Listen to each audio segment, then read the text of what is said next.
नमस्कार दोस्तों, हमारे YouTube चैनल में आपका स्वागत है। जैसा कि दोस्तों मैंने आपको बताया था कि हम नेक्स्ट वीडियो में काशी विश्वनाथ जी के दर्शन करेंगे। तो आज दोस्तों हम चलते हैं काशी, और काशी विश्वनाथ जी के दर्शन के साथ साथ संकट मोचन, दुर्गा मंदिर, काल भैरव, मार्कंडे महादेव, मृत्युंजय महादेव और सारनाथ के दर्शन करेंगे, घूमेंगे। तो वीडियो में अंत तक बने रहिएगा। तो चलिए दोस्तों स्टार्ट करते हैं। दोस्तों हमें बनारस आने के लिए फेमस जगह है दोस्तों, सबको पता है। बनारस आने के लिए हमें सबसे पहले बाय ट्रेन आप बनारस स्टेशन पे, जो कैंट स्टेशन है, मंडवाडी स्टेशन है, वहाँ पे आना पड़ेगा।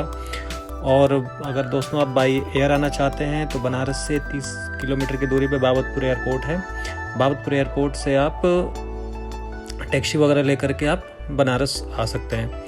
तो दोस्तों बनारस में अगर आप आते हैं तो सबसे पहली चीज़ हम जान लेते हैं बनारस में रहने का, खाने का और घूमने का क्या खर्च आएगा।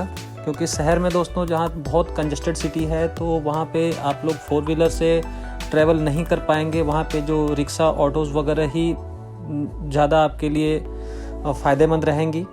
अगर आप दोस्तों अपने पर्सनल कन्वेंस से आते हैं तो मेरी सलाह यही है कि आप अपनी गाड़ी को होटल पे पार्क कर दीजिए, और होटल पे पार्क करने के बाद आप ऑटो टैक्सी वगैरह ऑटो ले लीजिए या फिर रिक्शा ले लीजिए। ई रिक्शा जैसे आती है, उससे आप पूरे शहर का भ्रमण कीजिए और मंदिर के दर्शन करिए। अदरवाइज़ अगर आप अपनी कार से जाएंगे दोस्तों तो बीच रास्ते में कहीं भी आप शहर के अंदर ले जाएंगे गाड़ी और ट्रैफिक का सामना करना पड़ेगा, और उसके बाद आपको पार्किंग हर जगह पे नहीं मिलेगी, बाद में आप परेशान होंगे वहाँ पे। तो मेरी सलाह यही है कि आप ऑटो से और रिक्शे से आप ट्रैवल करिए। अपनी पर्सनल कन्वेंस को आप शहर में ले जाने से बचिए।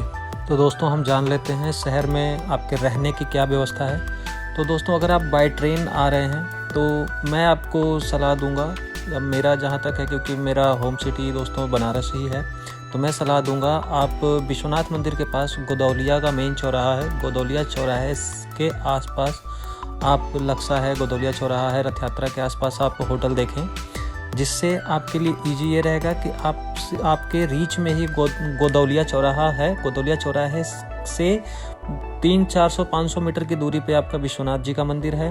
वहीं से 400-500 मीटर की दूरी पे आपके दशाश्वमेध घाट है। उसके बाद दोस्तों वहाँ से 2 किलोमीटर की ही दूरी पे आपके काल भैरव जी का मंदिर है, और वहाँ से 4-5 किलोमीटर की दूरी पे आपके संकट मोचन, और वही 4 से 4 किलोमीटर के आसपास आपके दुर्गा कुंड का मंदिर है। तो आप सेंटर वाराणसी में रहेंगे दोस्तों, काशी के अंदर रहेंगे, तो आप इजीली हर जगह रीच कर पाएंगे। और बनारस का सबसे मेन क्राउड और जो मेन पॉइंट बोलते हैं वो गोदौलिया चौराहा ही है। और अगर आप दोस्तों अपने पर्सनल कन्वेंस से आ रहे हैं तो मेरी रिक्वेस्ट है कि आप सिटी के थोड़ा सा आउट, जैसे आपका कैंटोनमेंट साइड हो गया या फिर कुछ शहर से बाहर आप होटल देखिए, क्योंकि वहाँ पे आप गाड़ी पार्क कर पाएंगे। क्योंकि सिटी के अंदर जो होटल्स है दोस्तों, वहाँ पे हर होटल पे आपको पार्किंग नहीं मिलेगी। वो आपको ऑनलाइन आप अगर बुकिंग करते हैं वो आपको बोल देंगे कि हाँ मेरे पास पार्किंग है, लेकिन आपको पार्किंग नहीं होगी। वो पार्किंग उनके होटल से 2 किलोमीटर 2.5 किलोमीटर दूर पर जो गवर्नमेंट पार्किंग होती है वहाँ पर आपकी गाड़ी पार्क कराएंगे। वहाँ से आपको ई रिक्शा ले करके फिर होटल जाना पड़ेगा। तो आप अगर कहीं भी ऑनलाइन बुकिंग कर रहे हैं तो सबसे पहले उस चीज़ पार्किंग की फ़ोटो वगैरह जो होती हैं, अपलोड होती हैं, वो आप देख लीजिए, या फिर होटल के रिसेप्शन पे कॉल करके आप उस चीज़ को कंफर्म कर लीजिए। अगर वो बोलते हैं कि हाँ पार्किंग है, उनसे अगर पॉसिबल है तो 1-2 फ़ोटोज़ मंगा लीजिए। उसके बाद ही आप ऑनलाइन बुकिंग करिए सिटी के अंदर, क्योंकि मैक्सिमम होटल दोस्तों घाट से लगे हुए हैं और अंदर गली में है, कंजस्टेड है, वहाँ पर 2 व्हीलर्स ईजिली नहीं जा पाती। दोस्त की तो बात छोड़ दीजिए, तो आप वहाँ पे 4 व्हीलर ले जाना पॉसिबल नहीं होगा। और लास्ट में आप यही होगा कि आप गाड़ी कहीं और पार्क करेंगे, और फिर रात में आपको टेंशन रहेगी कि यार मेरी गाड़ी पता नहीं कहाँ खड़ी है, सेफ़ है नहीं है, क्या है, और आप उस चीज़ के लिए परेशान होते रहेंगे। तो दोस्तों उसके बाद अगला हमारा चीज़ आता है खाने का। खाने के लिए दोस्तों देखिए, फूड का बनारस फूड के मामले में बहुत फेमस है, और वहाँ के स्ट्रीट फूड आप खास करके ट्राई करिएगा। क्योंकि होटल्स में तो देखिए हम दोस्तों किसी भी डेस्टिनेशन पे कहीं भी घूमने जाते हैं, शिमला मनाली, आप कहीं भी चले जाइए, ऑल ओवर इंडिया हम मैक्सिमम जगह पे होटल्स में ही लंच करते हैं। आप ट्रेन से भी आएंगे, बाय रोड आएंगे तो भी होटल से ही, ढाबे से ही खाना खाते हुए आएंगे। तो आप ट्राई करिएगा बनारस के जो भी स्ट्रीट फूड होते हैं। मैं आपको बता देता हूँ, रामनगर आपके बनारस से 3-4 किलोमीटर के डिस्टेंस पे ही बनारस से लगा हुआ घाट के किनारे रामनगर है। रामनगर फोर्ट काफ़ी फेमस है, आप वहाँ पे भी जाइएगा। तो वहाँ पे रामनगर मेन गेट पे दोस्तों वहाँ पे बबलू लस्सी वाला है, बहुत फेमस है पूरे शहर में। आप उसका करिए, लंका की कचौड़ी खाइए आप, वहाँ के गोलगप्पे खाइए आप। उसके बाद फिर ये सारी चीज़ें दोस्तों स्ट्रीट फूड में आप, स्ट्रीट फूड मैक्सिमम मैं बोलूँगा कि आप लंच या फिर डिनर या फिर ब्रेकफास्ट जो भी ले रहे हैं, वहाँ के ब्रेकफास्ट में दोस्तों आप वहाँ की दही कचौड़ी और जलेबी खा सकते हैं। बहुत ही टेस्टी होती है बनारस की कचौड़ी जलेबी। तो दोस्तों आप वो ट्राई करिएगा। और ये दोस्तों मील के बहुत खर्चे नहीं आते, 50 रुपये, 60 रुपये, 30 रुपये, 40 रुपये प्लेट्स आते हैं। लस्सी आपको 50 से 100 रुपये के बीच में बहुत अच्छी लस्सी मिल जाएगी। तो आप ये सब चीज़ें दोस्तों शहर के अंदर ट्राई कर सकते हैं। आपका दोस्तों रहना हो गया, खाना हो गया, अब रहेगी बात घूमने की। दोस्तों हम गोदौलिया से स्टार्ट करेंगे, जहाँ तक मैंने आपको बताया था कि हम होटल अपना गोदौलिया पे लेंगे। और गोदौलिया जैसे दोस्तों अपने बिल्कुल सेंटर में है वाराणसी के। तो आप कहीं से भी आते हैं तो आप नॉर्मल, आपको ट्रेन सुबह 10 बजे, 11 बजे, 12 बजे तक छोड़ देगी। आप आराम से होटल पे आइए, चेक इन करिए, आप 1-2 घंटा रेस्ट करिए। 2 बजे तक रेस्ट करके आप 2 से 3 के बीच में आराम से फ्रेश वगैरह होकर के 3 बजे तक आप वहीं पास में विश्वनाथ मंदिर है दोस्तों, विश्वनाथ मंदिर के लिए निकल जाइए। और 3 बजे और 3 से 4, साढ़े 4, 5 बजे तक मंदिर खाली रहता है। तो वहाँ पे बहुत ही मतलब कम क्राउड होता है।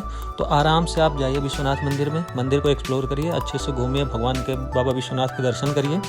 दर्शन करके दोस्तों आप 5, साढ़े 5 बजे तक आप मंदिर से बाहर आ जाइए। बाहर आने के बाद दोस्तों वहीं से आप दशाश्वमेध के साइड से निकल जाइए, घाट के साइड से। वहाँ पे आपको कोई भी इजीली बता देगा, वहाँ पे भी मतलब मार्किंग है, तो आपको पता चल जाएगा कि आप घाट पे कहाँ से निकलेंगे। तो आप वहाँ से घाट के साइड निकल जाइए और घाट पे निकल करके नीचे सामने आपके दशाश्वमेध घाट है।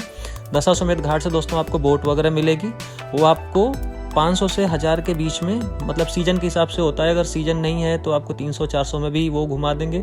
सीजन रहता है तो 500 से या 1000 के बीच में आपसे वो फेयर लेंगे। वो आपको पूरे बनारस घाट घुमाएंगे और बनारस का घाट घुमा करके आपको शाम को जो 6:30 बजे की गंगा आरती होती है, आपको बोट से प्रॉपर गंगा आरती दिखाएंगे। और मेरी रिक्वेस्ट भी दोस्तों यही है आपसे कि अगर आप बनारस में जा रहे हैं तो आप गंगा आरती बोट से ही देखें। क्योंकि क्या है, जब आरती होती है तो आप जब घाट पे खड़े होंगे तो गंगा आरती के पीछे खड़े होंगे, तो आपको प्रॉपर वो व्यू नहीं आ पाएगा, या फिर प्रॉपर आप फुटेज वगैरह, जो फोटो वगैरह हम लेते हैं घूमने जाते हैं, तो वो आप नहीं ले पाएंगे। अगर आप बोट के थ्रू अगर गंगा जी को देखते हैं, आरती देखते हैं, तो आपको सामने से पूरा फ्रंट व्यू आएगा और बहुत ही खूबसूरत व्यू होता है दोस्तों आरती का। तो आप गंगा आरती देखिए। उसके बाद दोस्तों आप 7 बजे, 7:30 बजे के बाद आप नीचे ही स्ट्रीट फूड अपना जो भी होता है, वहाँ पे नीचे बहुत अच्छी मार्केट है गोदौलिया के नीचे। आपको जो ठंडाई वगैरह मिलती है, जो शिव जी का प्रसाद है, महाप्रसाद बोलते हैं, भांग वगैरह। वैसे मैं इस चीज़ को रिकमेंड तो नहीं करता, नशे की चीज़ है, बट अगर आप चाहें तो बनारस में फेमस है, आप ले सकते हैं। तो वहाँ पे गोदौलिया मेन चौराहे पे ही ठंडाई की शॉप है, वहाँ से आप वो आप लीजिए और डिनर वगैरह करके आप अपने रूम में पहले दिन में आप विश्राम करिए। उसके बाद दोस्तों नेक्स्ट डे में हम सुबह अपना नहा धो करके आप फ्रेश हो जाइए 10 बजे तक। 10 बजे के बाद दोस्तों हम निकलेंगे वहाँ से संकट मोचन के लिए। नेक्स्ट डे हमारा संकट मोचन जाएंगे। वहाँ से दोस्तों आपको ऑटो वगैरह मैं बोलूँगा कि आप ऑटो ले लीजिए और बुक मत करिए। अगर आप 3 से 4 लोग हैं तो आप ऑटो बुक कर लीजिए, आपको 100 रुपये ईजिली लेगा, 100 या 120 रुपये लेगा, वो आपको संकट मोचन छोड़ देगा।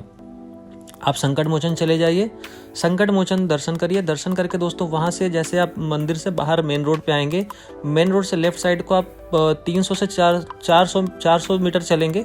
400 मीटर पे ही दोस्तों लक्ष्मी नारायण जी का बहुत ही भव्य मंदिर है, तो लक्ष्मी नारायण जी का दर्शन करिए आप। वहाँ से दोस्तों 200 मीटर की दूरी पे दुर्गा कुंड है, दुर्गा कुंड मंदिर है। लक्ष्मी नारायण मंदिर से ठीक सामने ही दुर्गा कुंड दिखता है, दुर्गा कुंड है।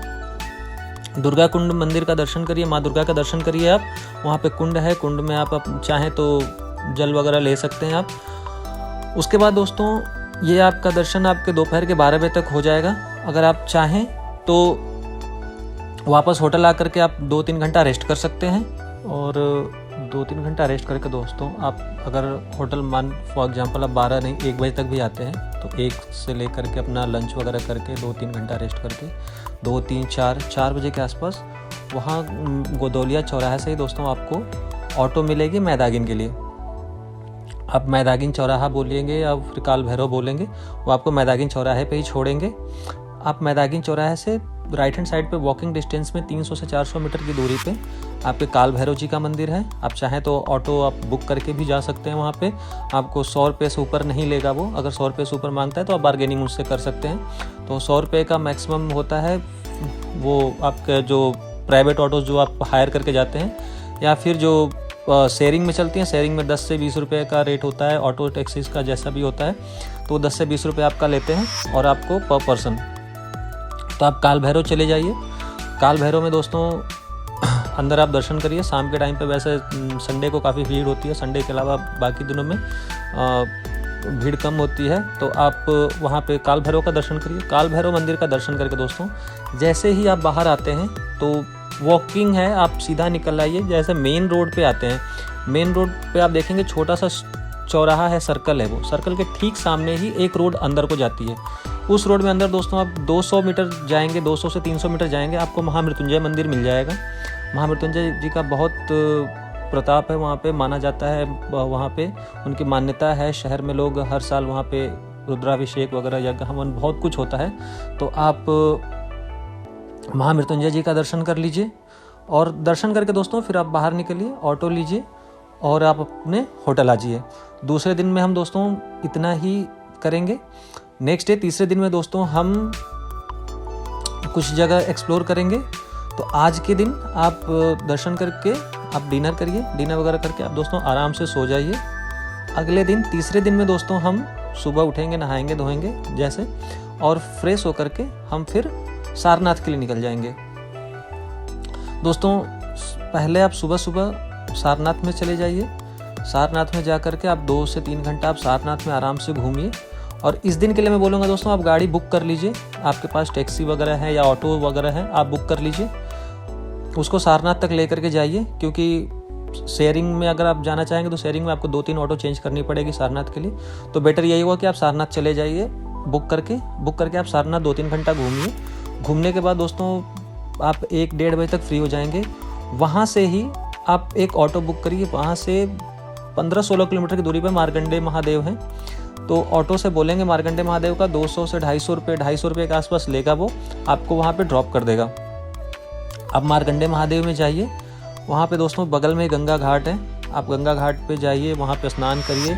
या फिर अगर स्नान नहीं भी करना है आपको तो मार्कंडेय महादेव जी का दर्शन करिए। दर्शन करके दोस्तों फिर आप वहाँ से वापस अपने होटल आ सकते हैं। और अगर आपको रुकना है तो आप तीसरे दिन में रुक सकते हैं। अदरवाइज आप चाहें तो तीसरे दिन रात की रिटर्न टिकट लेकर के आप अपने डेस्टिनेशन को वापस आ सकते हैं। तो दोस्तों आपको वीडियो कैसी लगी हमें कमेंट करके आप ज़रूर बताइएगा। और दोस्तों हमें सपोर्ट करिए, चैनल को सब्सक्राइब करिए, वीडियो को लाइक करिए। दोस्तों हमारी यूट्यूब पे अभी नई जर्नी है। मुझे दोस्तों एडिटिंग वगैरह कम आती है और मैं सिर्फ ये सारी जगह एक्सप्लोर कर चुका हूँ, घूम चुका हूँ और देश के बहुत सारी जगहों पे घूम चुका हूँ। तो मैं सिर्फ अपना एक्सपीरियंस आप लोगों के साथ शेयर करना चाहता हूँ। तो दोस्तों आप लोग का सपोर्ट चाहिए। आप लोग दोस्तों सपोर्ट करिए, चैनल को सब्सक्राइब करिए, कमेंट करके जो भी आपके सुझाव हैं दोस्तों हमें ज़रूर दीजिएगा। धन्यवाद दोस्तों।